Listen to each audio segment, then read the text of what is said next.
This is Jeff Timberell, Director of the Southwest Florida Real Estate Investment Association. Here to talk about real-world real estate investing part one. This is going to be the first video in a longer series of videos. This mirrors presentations we have been doing in the Southwest Florida REIA for the last 3 months. Disclosure, we're sharing our own experiences and knowledge with you. Please do your own due diligence before utilizing anything here. This is not to be construed as investment advice, and you should seek competent counsel before trying this at home. In the past 3 years, we've assisted and advised and had ownership interests in several private equity entities that employed over $14 million in capital in the Florida market, which gave us not only unique insight as to the amount of business we've done, it also gave us some great insight into how institutionalized investors employ capital. Number one key to being successful is to understand what you're there to do. In my opinion, this is the most important thing. There's so many people running around the world. There's a lot of people wanting to run around and try and do real estate investing. They take courses, they read books, they go to meetings, but they really don't know what they're there to do. They really haven't spent that critical time understanding what you're here to do, what's your mission, what's your goals. I mean, without having any goals, it's hard to achieve any goals, if that makes any sense. From our experience, the clearer the plan you have, you will be able to operate with a margin of safety. And that's the key word in this business, a margin of safety, because the ones that survive, last, and grow true wealth are the ones that don't make mistakes or make mistakes that you can recover from. Investing in real estate. Investment is the purchase of an asset or an item with the hope that it will generate income or appreciate in the future and be sold at a higher price. Keyword, the future for investing. So what does that mean? The act of committing capital to an endeavor with the expectation of obtaining an additional income and or profit. That's what investing is. Something I've learned over the years is it's kind of like a narrative. It's a why in the road when you're talking to somebody that's in real estate. Are they a trader or are they an investor? Investors buy and hold. They get a return from the assets they own. Traders wholesale. Traders fix and flip. Nothing wrong with it. I do it. I've done it in the past. I'm trying to do it again today. I'm doing a marketing campaign as we speak, looking for contracts to wholesale. With that said, it's two different narratives and even two different valuation processes, investor versus trader. You need to recognize the difference between the two. Basic questions for an investor. How much capital are you employing? What's your desired rate of return? When are you going to need this capital back? And then what's your risk tolerance? Those 4 questions are how you determine what you're there to do.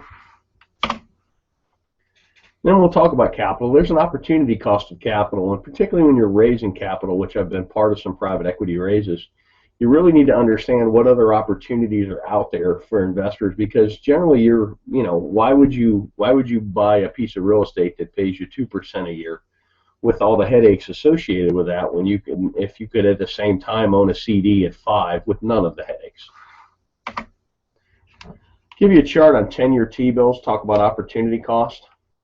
You can really see the recession, the Lehman Brothers crash really killed yields, but it's killed yields no matter what. I mean, pretty much at the time I'm talking about this, yields for a 10-year T-bill are bouncing between 2.6 and 2.8%. That's a terrible yield, particularly with the amount of money they're printing. And you go back 10 years, and this is why investment real estate has become so popular, because it's one of the few places you can get a yield. Here's CD rates from 1984 on, and if you notice, about early 2000s, everybody got excited about real estate, and that's because the CD rates of return just continued to go down. So right now, my God, on a 1-year CD, you're getting not even 1%. That makes real estate attractive, and that's something to watch as well. As CD rates and other rates on financial instruments go up, real estate may not appear as sexy, particularly to an investor who bought in the valley and bought right and has quite a bit of gain on the table. So opportunity costs in the real world. We already kind of talked about this. Most investors we know are looking for at least 6% a year. I know guys that are even looking for 15, and that's a cash on cash, not an internal rate of return. That would be a whole nother video that could be a whole day's worth understanding the difference between the two. But what here I'm talking about is a yearly cash on cash return. And you got to be mindful of unrealistic expectations. I've seen people that have pitched 30% returns, and I've seen investors that are looking for 30% returns.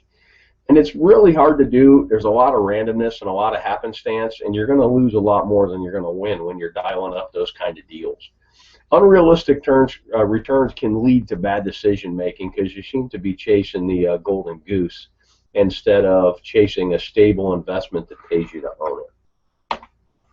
Let's talk about risk tolerance. These are two great quotes by Warren Buffett. And risk tolerance is really age dependent and your financial situation dependent as well. But here's a great quote. Look at the market fluctuations as your friend rather than your enemy. Profit from folly rather than participate in it. And that's most real estate investors. You're supposed to be a contrarian. I kind of put the world in, you're either a salmon or you're a lemming. You're either running with the crowd or you're running against the crowd. And here's another great one. The main danger is that the timid or beginning investor will enter the market at a time of extreme exuberance and then become disillusioned when the paper losses occur. The key is to not panic and do math-based risk assessments and then math-based evaluations and then sit down and decide what you're doing. You could have bought a home in Cape Coral, Florida at the height of the market at 320 and paid cash, held it all the way through the crash, and still got a better rate of return than CDs, and it's a terrible investment because your basis is so high. Or if you trade it out, you would literally be losing money. But it's sad but you actually would have outperformed the CD, and that's kind of a interesting thing. We did some case studies of people that had bought at the top and had they held and if they had mortgages, and I think that video is on our YouTube channel as well. Thanks for watching. You can always check out our website at swflreia.com. There should be a link at the bottom of this video. If you're on our website, put yourself on our mailing list. We send out a lot of foreclosure information. We send out our meeting notices, and we also from time to time send out information like this.